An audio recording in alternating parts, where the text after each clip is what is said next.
चिकोहाबाद की ब्राह्मण धर्मशाला में रविवार को भाभी माता अभिनंदन समारोह का भव्य आयोजन किया गया। कार्यक्रम में क्षेत्र की 108 गर्भवती महिलाओं ने भाग लिया। समारोह का उद्देश्य मातृत्व के प्रति जागरूकता बढ़ाना तथा गर्भावस्था के दौरान महिलाओं को सही मार्गदर्शन प्रदान करना था। कार्यक्रम का शुभारंभ दीप प्रज्वलन के साथ किया गया। कार्यक्रम आयोजक महिलाओं ने सभी गर्भवती महिलाओं का तिलक लगाकर और पुष्प भेंट कर अभिनंदन किया। इस दौरान वक्ताओं ने गर्भावस्था के दौरान महिलाओं को संतुलित आहार, नियमित जांच, स्वच्छता और सकारात्मकता वातावरण के महत्व के बारे में विस्तार से जानकारी दी।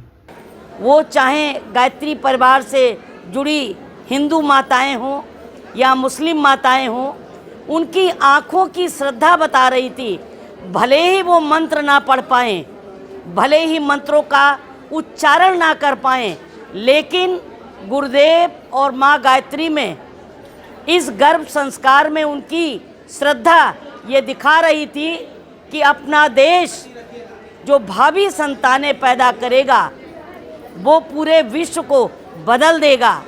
आज एक चीज़ देखो, इस दुनिया में कितना विशाल ये अपना जो पूरा पर्यावरण है, उसमें एक जगह ये पूजन हो रहा है और एक जगह वहाँ पर युद्ध चल रहा है।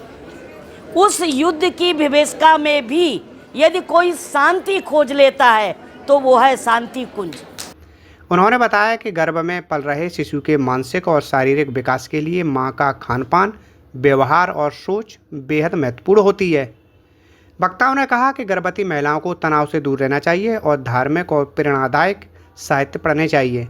आज हमारा भाभी माता अभिनंदन समारोह हो रहा है, जो कि शांति कुंज हरिद्वार से आओ गढ़े संस्कारवान पीढ़ी गर्भोत्सव संस्कार के नाम से एक जन जागरूकता कार्यक्रम, एक आंदोलन के रूप में पूरे भारतवर्ष में ही नहीं बल्कि वर्ल्ड वाइड चलाया जा रहा है, जिससे जो हमारी नई भावी पीढ़ी है वो श्रेष्ठ संस्कारवान हो, सभ्य हो, प्रखर हो।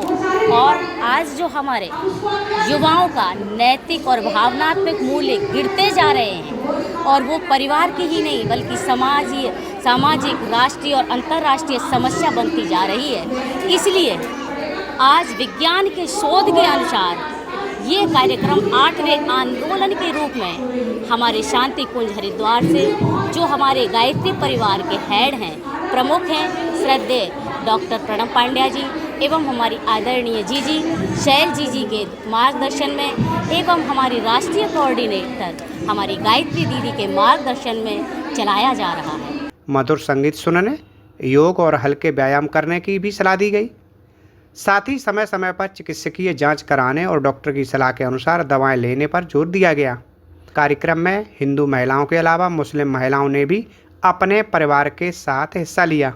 मेरा नाम सुनीता महमना है और आज का कार्यक्रम है आओ गढ़ें संस्कारवान पीढ़ी। गर्भ से ही बच्चे को कैसे महामानव बनाया जाता है और किस तरह से जो गर्भ में बच्चा आता है, शिशु आता है, तो उसकी जो मस्तिष्क की जो आधारशिला है वो 80% गर्भ में ही बन जाती है, 20% बाहर बनती है। 20% में हम क्या कर सकते हैं?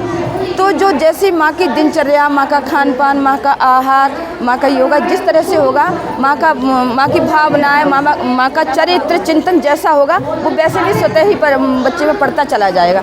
तो गर्भ से ही महामानव कैसे बनाएं, हम श्रेष्ठ संतान कैसे प्राप्त कर सकते हैं। आज महामानवों का अकाल पड़ा है, शकुंतलाएं सो गई हैं, सुभद्राएं सो गई हैं, तो इनको हमको कैसे जगाना है। आज गांव-गांव में ये अभियान चल रहा है आओ गढ़ें संस्कारवान पीढ़ी, और इसको गवर्नमेंट भी कर दिया है।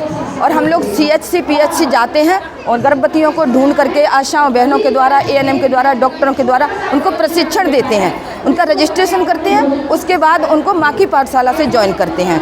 घर में बैठे ही गर्भवती बहनें ये माँ की पाठशाला क्लास ले सकती हैं। कार्यक्रम के दौरान महिलाओं को यह भी बताया गया कि गर्भावस्था के समय परिवार का सहयोग बेहद जरूरी है। घर के सदस्यों को गर्भवती महिला को मानसिक रूप से मजबूत रखने के लिए सकारात्मक माहौल देना चाहिए। अंत में सभी गर्भवती महिलाओं को उपहार स्वरूप फल, पौष्टिक सामग्री और उपयोगी वस्तुएं वितरित की गईं। आयोजन में बड़ी संख्या में स्थानीय महिलाएं और गणमान्य लोग मौजूद रहे। मैं क्षमा चौधरी, आओ गढ़ें संस्कारवान पीढ़ी जो हमारा 8वां आंदोलन है, आंदोलन चल रहा है उसकी आमल खेड़ा जौन समन्वय इस कार्यक्रम की। ये हमारा ये कार्यक्रम 108 गर्भवतियों का संस्कार का है। ये संस्कार यहाँ पर करवाए जा रहे हैं। 108 तो हमारा लक्ष्य है, उससे ज़्यादा भी गर्भवतियाँ यहाँ हो सकती हैं। तो हमारा मेन लक्ष्य ये है कि यहाँ पर पहले ज्ञान विज्ञान समझाया जाए, गर्भ का ज्ञान क्या है, उसके बाद उनको शिक्षण दे करके फिर माँ की पाठशाला से जोड़ दिया जाता है। तो ये हमारी माँ की पाठशाला निःशुल्क चलती है सैटरडे और शनिचर को 4 बजे से 5:30 बजे तक ऑनलाइन। ये QR बता रहे हैं। माँ की पाठशाला से जोड़ने के लिए हम ये QR कोड का इस्तेमाल करते हैं। ऑनलाइन QR कोड को स्कैन करके एक फॉर्म आ जाता है, एक फॉर्म को भर देती है गर्भवती। फॉर्म को भरने के बाद एक नंबर उसको मतलब सेव कर लेगी। एक नंबर दिया है प्रेरणा सक्सेना का, उस नंबर को सेव कर लेती है और उस नंबर पर स्क्रीनशॉट वो भेज देगी। तो वो वही अपने आप ही माँ की पाठशाला से जुड़ जाती है और वो क्लास को अटेंड कर लेती है, जिसमें कि दीदी ने बताया भी आहार, योग, विज्ञान, गर्भ संवाद, जो ज्ञान विज्ञान साइंस का योगासन वगैरह ये सारी क्लासें चलती हैं और एक्टिविटीज़ भी कराई जाती हैं। उनको मतलब पूरी तरह से संस्कारवान बनाने के लिए हमारी ये निःशुल्क क्लासें चलती हैं और इसमें हम ऑफलाइन फॉर्म भी भरवाते हैं। जैसे जिनमें मोबाइल नहीं है वो ऑफलाइन फॉर्म भरवा के इस तरह से यहाँ क्लास चल रही है, जगह जगह हमारी क्लासें भी गर्भवतियों के लिए चलती हैं। अगर आप ये वीडियो YouTube पर देख रहे हैं तो हमारे चैनल को सब्सक्राइब करें और बेल आइकन को दबाना ना भूलें। अगर आप Facebook पर ये वीडियो देख रहे हैं तो हमारे पेज को लाइक करें।